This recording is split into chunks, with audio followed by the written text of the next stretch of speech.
પહેલગામ આતંકવાદી હુમલાની વર્ષગાંઠ પર જમ્મુમાં ભાવનાત્મક માહોલ જોવા મળ્યો અને ભાવનાત્મક શ્રદ્ધાંજલિ આપવામાં આવી હતી। શાળાના બાળકોએ 26 પીડિતોને યાદ કર્યા હતા અને કહ્યું હતું કે પ્રધાનમંત્રી નરેન્દ્ર મોદીએ ઓપરેશન સિંદૂર ચલાવીને બદલો લીધો હતો। પહેલગામ આતંકવાદી હુમલાની વર્ષગાંઠ પર જમ્મુમાં શાળાના બાળકોએ હુમલામાં માર્યા ગયેલા 26 નિર્દોષ લોકોને શ્રદ્ધાંજલિ આપી હતી। તેઓએ પીડિતોના ફોટા હાથમાં રાખ્યા હતા અને મીણબત્તીઓ પ્રગટાવીને તેમને હૃદયપૂર્વક શ્રદ્ધાંજલિ અર્પણ કરવામાં આવી હતી।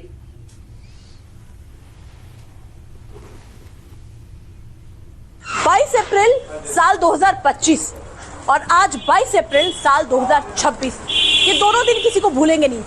2025 22 अप्रैल को पहलगाम में हमला हुआ था, 25 लोगों की जान चली गई थी और आज पहली बरसी है और यहाँ पर ये दिन भी इसलिए नहीं भूला जाएगा कि ये इन बच्चों के हाथों में पोस्टर्स और इन बच्चों की आंखें भावुक हुई है, चेहरे इनके देखकर लग रहा होगा कि इन बच्चों को भी उतना ही दुख हुआ था जितना दुख उन लोगों को हुआ था। सिर्फ ये बच्चे नहीं, भारत के एक नागरिक को बहुत ही बड़ा सदमा लगा था जब 25 लोगों की जाने गई थी, 25 महिलाओं का सिंदूर उजड़ गया था और सिंदूर उजड़ा था तो प्रधानमंत्री नरेंद्र मोदी ने ऑपरेशन सिंदूर का नाम देकर उन 25 लोगों की जानों का बदला लिया था। मेरी मौजूदगी एक स्कूल में है जहां पर ये बच्चे, प्रिंसिपल, टीचर्स सभी ये पोस्टर्स हाथ में लेकर उनको श्रद्धांजलि दे रहे हैं। ट्रिब्यूट टू पहलगाम विक्टिम्स, ये जितने लोग मारे गए थे उनकी तस्वीर, उनके पोस्टर्स हाथ में पकड़े हैं। लेकिन वहीं एक जगह दुख है और दूसरी जगह गर्व का पोस्टर भी है। गर्व किसका? ऑपरेशन सिंदूर। देश विदेश पूरी दुनिया ऑपरेशन सिंदूर को भूल नहीं पाई थी क्योंकि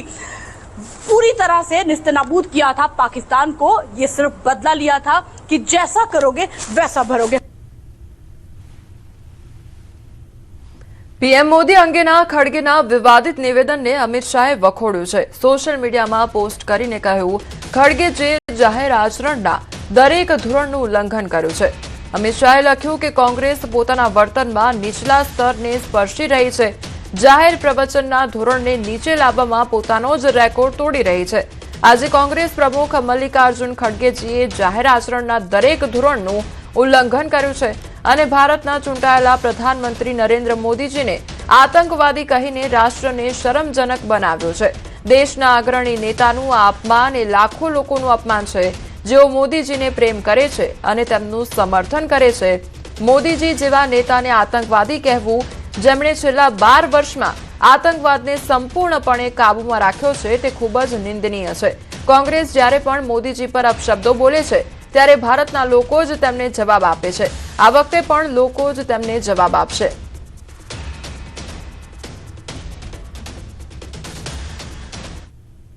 ધંધુકામાં યુવકની હત્યાનો મામલો સામે આવ્યો છે ત્યારે મારામારીના કેસમાં વધુ એક ફરિયાદ નોંધવામાં આવી છે।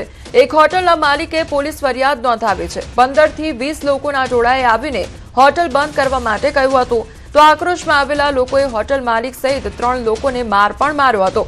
હાલ હોટલના માલિક, તેના પિતા અને કાકા સારવાર હેઠળ છે। પોલીસે હત્યાની કોશિશ સહિતની ફરિયાદ નોંધી છે।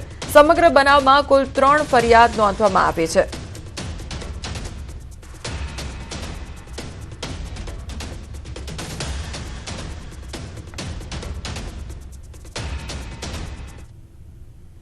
આરોપીઓને હર્ષ સંઘવી દ્વારા ચેતવણી આપવામાં આવી છે। આજે દાદાનું બુલડોઝર ધંધુકા પહોંચ્યું છે। નાગરિકો પર અત્યાચાર કરવામાં આવશે તો કડક કાર્યવાહી પણ કરવામાં આવશે। અગાઉ ધંધુકામાં કિશન ભરવાડની હત્યાનો ઉલ્લેખ કરીને હર્ષ સંઘવીએ અસામાજિક તત્વોને ફરી ચેતવણી આપી છે। અમદાવાદના લાંભા ખાતેના કાર્યક્રમ દરમિયાન નાયબ મુખ્યમંત્રી હર્ષ સંઘવીએ આરોપીઓને ચેતવણી આપી છે।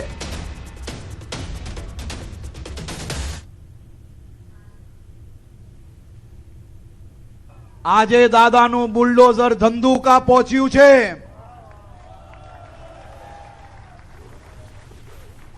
અને આ રાજ્યમાં જે લોકો મારા રાજ્યના સામાન્ય નાગરિકો પર કોઈ બી પ્રકારનો અત્યાચાર કરવાની કોશિશ કરશે તો એવા સૌ લોકો પર आज प्रकारे कड़क में कड़क पगला भराशे। धंधुकामा युवान किशन भरवाड नु हत्या करनार अने हत्या नु कावतरू रचनार ए मौलवी आजे भी સાબરમતી જેલમાં બંધ છે અને ક્યારેય છૂટી નહીં શકશે. એ કેસ સરકાર ડે ટુ ડે ચલાવવા માટે બી અપીલ કરી છે અને કિશન ભરવાડને ન્યાય અપાવીને જ રહીશ. અમદાવાદ, દરિયાપુર અને રાયપુરમાં આયોજિત વિકાસ સંકલ્પ સભામાં હર્ષ સંઘવીએ કહ્યું કે કોંગ્રેસના શાસનમાં આપણું શહેર લતીફના નામે ઓળખાતું હતું. દરિયાપુર હોય, ખાડિયા હોય, આપણું અમદાવાદ હોય, એ કોંગ્રેસના શાસનમાં કર્ણાવતી કે અમદાવાદ તરીકે નહીં ઓળખાતું હતું. આ આપણું શહેર એ લતીફના નામે ઓળખાતું હતું. આ લતીફના શહેર તરીકે ઓળખાતું હતું. પણ ભારતીય જનતા પાર્ટીનું શાસન આવ્યું એટલે લતીફ હોય કે લતીફના દાદા હોય, બધા દાદાઓ ઘર ભેગા કરવાનું કામ આપણી ભારતીય જનતા પાર્ટીએ કર્યું. આ વખતે કેદારનાથ ધામમાં ભારે બરફવર્ષા અને ઠંડીનો અનુભવ થયો છે. જો કે તેમ છતાં ભક્તો મોટી સંખ્યામાં ઉમટી રહ્યા છે. પાછલા વર્ષોની તુલનામાં કેદારનાથ ધામમાં કપાટ ખોલતી વખતે નોંધપાત્ર પ્રમાણમાં બરફ પડી રહ્યો છે. બરફ પડતા વાતાવરણ ઠંડુગાર બન્યું છે. પરંતુ સૌથી મોટી વાત ભગવાન કેદારનાથના ભક્તોનો ઉત્સાહ છે.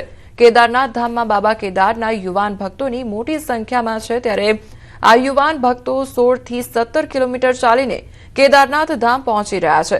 તેઓ પણ ભગવાન કેદારનાથના દર્શન માટે ખૂબ ઉત્સાહી જોવા મળી રહ્યા છે. अभी हम केदारनाथ धाम से लगभग 1 किलोमीटर पीछे हैं और ये जो जहाँ पे हम खड़े हैं ये बेस कैंप है और मेरे ठीक पीछे आप देख सकते हैं यहाँ पर इस बार काफी बर्फबारी देखने को मिल रही क्योंकि मार्च माह लास्ट तक भी यहाँ पे काफी बर्फबारी हुई थी और अप्रैल माह फर्स्ट में भी. और इस बार जो पिछले साल की बात करें तो इस बार काफी बर्फबारी है और लगभग यहाँ से जो छोटी लिंचौली है, बड़ी लिंचौली से लगभग केदारनाथ से और 4 से 5 किलोमीटर के नीचे दायरे तक यहाँ पे बर्फबारी है. इससे ठंड भी काफी यहाँ पे है. लेकिन सबसे बड़ी बात यह है कि अब जो श्रद्धालु हैं वो कल केदारनाथ धाम के कपाट खुलने हैं और अब धीरे धीरे जैसे साएं होती जा रही वैसे वैसे श्रद्धालुओं की जो भीड़ है वो उमड़ती जा रही केदारनाथ धाम के लिए. और कहीं न कहीं एक उत्साह श्रद्धालुओं में एक बार फिर से है क्योंकि 6 माह के लिए फिर से बाबा केदार की यात्रा केदारनाथ धाम में शुरू होगी और कल कपाट खुलेंगे. काफी उत्साह इसको लेकर श्रद्धालु में. ઉત્તર પ્રદેશના પ્રતાપગઢમાં ચોંકાવનારા દ્રશ્યો સામે આવ્યા. અહીં હાઈવે પર ઓઇલ ભરેલું બેકાબુ ટેન્કર પલટી ગયું અને ત્યારબાદ ઓઇલ લૂંટનો વીડિયો સોશિયલ મીડિયા પર વાયરલ થઈ રહ્યો છે. અકસ્માત બાદ ગ્રામજનો ઓઇલને ડીઝલ સમજીને લૂંટી રહ્યા છે. ગ્રામજનો તેલ લૂંટતા હોવાનો વીડિયો વાયરલ થઈ રહ્યો છે. લોકો કેન, ડોલ અને નાના વાસણોમાં તેલ ભરતા જોવા મળી રહ્યા છે. મહિલાઓ, બાળકો અને પુરુષો તેલ લેવા માટે જાણે કે સ્પર્ધા કરતા હોય તેવા દ્રશ્યો સર્જાયા છે. પોલીસના જણાવ્યા અનુસાર રસ્તા પર ઢોળાયેલું તેલ ડીઝલ નહીં પણ બાયો ઓઇલ છે. ગ્રામજનો આ રાસાયણિક તેલને ડીઝલ સમજીને ડબ્બા અને ડોલમાં પોતાના ઘરે લઈ જઈ રહ્યા છે.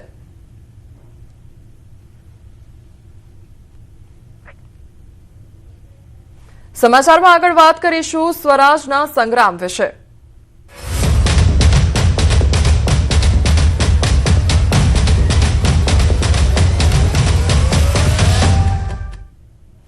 સ્થાનિક સ્વરાજની ચૂંટણીને લઈ તૈયારીઓ તેજ કરવામાં આવી છે. અમદાવાદમાં સ્ટ્રોંગ રૂમમાં તૈયારીઓનો ધમધમાટ ચાલી રહ્યો છે. અમદાવાદની એલડી એન્જિનિયરિંગ કોલેજમાં તૈયાર કરાઈ રહ્યો છે સ્ટ્રોંગ રૂમ. ત્યારે આજે ઈવીએમ સહિતની સામગ્રી સ્ટ્રોંગ રૂમ ખાતે લાવવામાં આવશે. મતગણતરી માટેના હોલ પણ તૈયાર કરવામાં આવ્યા છે. 26 તારીખે મતદાન પૂર્ણ થયા બાદ ઈવીએમ સ્ટ્રોંગ રૂમ પર લાવવામાં આવશે. અમદાવાદ સહિત રાજ્યભરમાં સ્થાનિક સ્વરાજની ચૂંટણીને લઈને ચૂંટણી પંચ દ્વારા તૈયારીઓ શરૂ કરી દેવાઈ છે. ખાસ કરીને 26 તારીખે અમદાવાદ મ્યુનિસિપલ કોર્પોરેશનની ચૂંટણીને લઈને મતદાન પ્રક્રિયા હાથ ધરાશે. તેને લઈને તમામ જગ્યાએ મતદાન મથકોની તૈયારીઓ તો શરૂ કરી દેવાય છે. સાથે સાથે મતદાન પ્રક્રિયા જ્યારે પૂર્ણ થાય ત્યારે ઈવીએમ જ્યારે સ્ટ્રોંગ રૂમમાં લાવવામાં આવે છે અને એ ઈવીએમને લઈને સ્ટ્રોંગ રૂમની તૈયારીઓ શરૂ કરી દેવાય છે. 28 તારીખે મતગણતરી હાથ ધરાવવાની છે. ત્યારે એ મતગણતરીને લઈને પણ અત્યારે આપ જે જોઈ શકો છો કે જ્યાં કાઉન્ટિંગ થવાનું છે એ કાઉન્ટિંગ હોલની પણ તૈયારીઓ જે છે તે શરૂ કરી દેવાય છે. હાલ અમે અમદાવાદની એલડી એન્જિનિયરિંગ કોલેજમાં છે.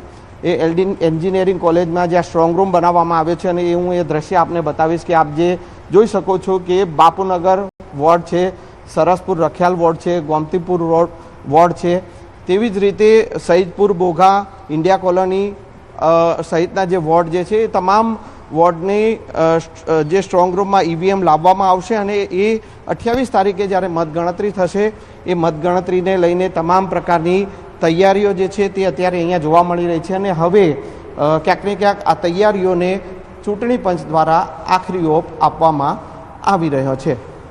કેમેરામેન હરીશ શર્મા સાથે સંજય ટાંક, ન્યૂઝ 18 ગુજરાતી, અમદાવાદ. સુરત મહાનગરપાલિકાની ચૂંટણીમાં વિરોધનો વંટોળ જોવા મળી રહ્યો છે. ત્યારે વિરોધનો વંટોળ ચરમસીમા પર પહોંચી ચૂક્યો છે. પ્રચાર કરવા માટે નીકળેલા ભાજપ ઉમેદવારો બની રહ્યા છે લોકોના આક્રોશનો ભોગ. શહેરના વધુ એક વિસ્તારમાં ભાજપ ઉમેદવારોનો વિરોધ જોવા મળ્યો છે. તો ગોરાટ હનુમાન મંદિર પાસે ભાજપ ઉમેદવારો પ્રચાર કરવા માટે નીકળ્યા હતા, જ્યાં સ્થાનિકોએ અને ભાજપના કાર્યકરો વચ્ચે બોલાચાલી થઈ. ભાજપના કાર્યકરોએ મહિલાઓ સાથે અભદ્ર વર્તન અને મારામારી કર્યાનો સ્થાનિકો દ્વારા આક્ષેપ પણ કરવામાં આવ્યો છે. ગોરાટ હનુમાન મંદિર પાસે અશાંત ધારાને લઈ ચાલી રહ્યો છે વિવાદ. ત્યારે અશાંત ધારાને લઈ સ્થાનિકોએ ઉભા રાખ્યા છે અપક્ષ ઉમેદવાર ઉભા રાખતા સ્થાનિકોએ ભાજપ ઉમેદવારોને પ્રચાર માટે રોક્યા હતા.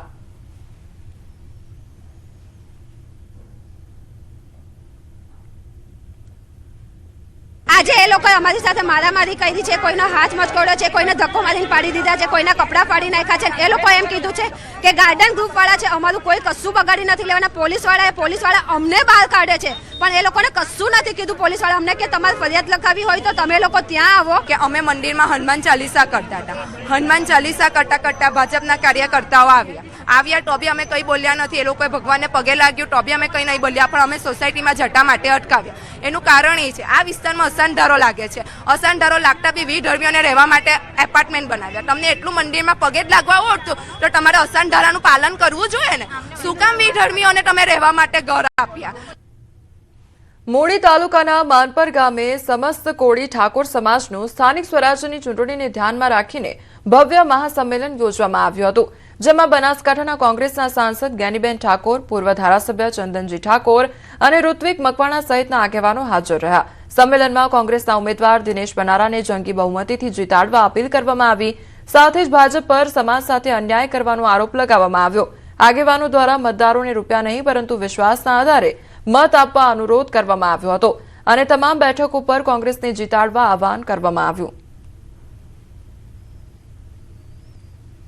મૂળી 2 જિલ્લા પંચાયતના કોંગ્રેસ પાર્ટીના ઉમેદવાર ભાઈ દિનેશભાઈ અને એમની નીચે જે તાલુકા પંચાયતની સીટો આવે છે એ તમામને જીતાડવા માટે ઠાકોર સમાજ, તમામ બીજા સમાજોનું સમર્થન અને કોંગ્રેસ પાર્ટીના આગેવાનો સાથે રાખીને મક્કમતાથી ચૂંટણી લડી રહ્યા છે. એટલા માટે કરીને આખો સમાજ એક મળીને દિનેશભાઈને સમર્થન કરે છે, બીજા સમાજોને વિનંતી કરશે અને 26મી તારીખે જે મતદાન છે એ મતદાનમાં કોંગ્રેસ પાર્ટીને સમર્થન આપીને જીતાડશે.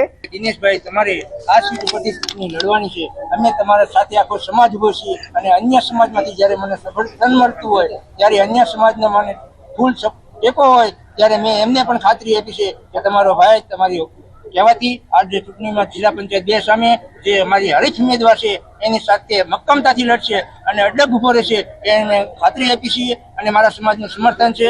જે ટેકો છે હું ક્યારેય વિશ્વાસઘાત કરીશ નહીં એ મારા સમાજને પણ હું એક ખાતરી આપું છું. અમદાવાદમાં એફઆઈસીસીઆઈ નેશનલ એક્ઝિક્યુટિવ કમિટીની મીટિંગ યોજવામાં આવી હતી અને એફઆઈસીસીઆઈના 100 વર્ષ પૂર્ણ થવા પર ભવ્ય ઉજવણી કરવામાં આવી હતી. દેશભરના અનેક ઉદ્યોગકારો અમદાવાદના મહેમાન બન્યા હતા. આ કાર્યક્રમમાં મુખ્યમંત્રી ભૂપેન્દ્ર પટેલ અને નાયબ મુખ્યમંત્રી હર્ષ સંઘવી ખાસ ઉપસ્થિત રહ્યા હતા, જેમાં મુખ્યમંત્રી ભૂપેન્દ્ર પટેલે દેશની જીડીપીમાં ગુજરાતનો હિસ્સો 10% સુધી પહોંચાડવાનો સંકલ્પ વ્યક્ત કર્યો હતો. તો નાયબ મુખ્યમંત્રીએ મેન્યુફેક્ચરિંગ સેક્ટરના પડકારો વિશે ચર્ચા કરી હતી.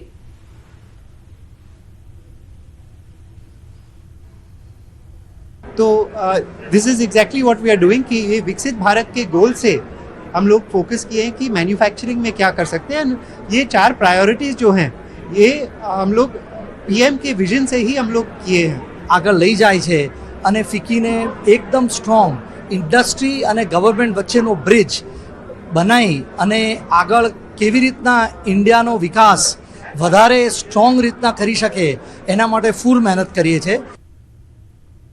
ગુજરાતના મનોરંજન અને સ્પોર્ટ્સ જગતમાં એક મોટો બદલાવ આવવાનો છે. પ્રખ્યાત ગાયક અને પ્રોડ્યુસર પાર્થિવ ગોહિલ, અભિનેત્રી માનસી પારેખ અને ઉદ્યોગ સાહસિક ધવલ ઠક્કર દ્વારા નવી પહેલ કરવામાં આવી છે.